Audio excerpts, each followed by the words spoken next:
Cancer is something you might not expect to hear lawmakers talk about during the legislative session, but Fargo woman Cynthia Eggle is pushing for change in the way that breast cancer is detected. Right now, medical facilities in North Dakota don't have to tell women getting mammograms what type of breast tissue they have.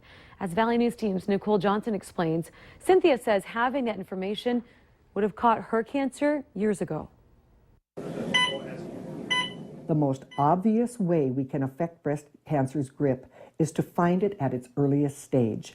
But that is not possible unless your medical doctor discloses to you that your breast tissue is dense and the associated risks of dense breast tissue. Cynthia Eggle, author of My Journey Through Breast Cancer, is taking on a new challenge. She's preparing her testimony to try and change North Dakota law. Mine was probably pretty close to this, if not maybe a little more dense, because they could not find the 2 tumors that were in the lower left breast on the bottom. Back in 2011, Cynthia was diagnosed with stage 2 breast cancer. But since she, like 40% of other women, have dense breasts, her mammograms always came back normal. That is a huge swath of people that have potential risk of breast cancer that may be going undetected. During a regular mammogram, it's hard for doctors to detect cancer in those with dense breasts.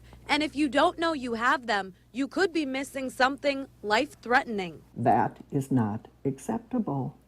I cannot imagine someone having to do what I've done, what I've lived through. Cynthia wants to be sure it's required by law that every single person who gets a mammogram knows. So she's facing her fear of public speaking. If this legislation would go into effect, there's a very good chance they would find it at its earliest stage and could potentially save that person's life. Nicole Johnson, Valley News Live.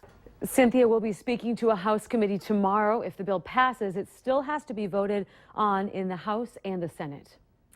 Minnesota, like many other states, already has the law that Cynthia is fighting for. Some hospitals in North Dakota do send out letters with breast tissue types, even though they don't have to. Sanford Health in Fargo is one of them. And a doctor there says it wouldn't hurt to pass this bill to make sure all facilities do the same. Because of the information we know about what having a dense breast means, and certainly it's very important to follow those women closely, that centers that aren't doing it, I think, should be doing it. And if this legislation helps promote that, it would be certainly a good thing. If you want to learn more about these tissue types and much more on this issue, we have a link on our website. Log on to valleynewslive.com and then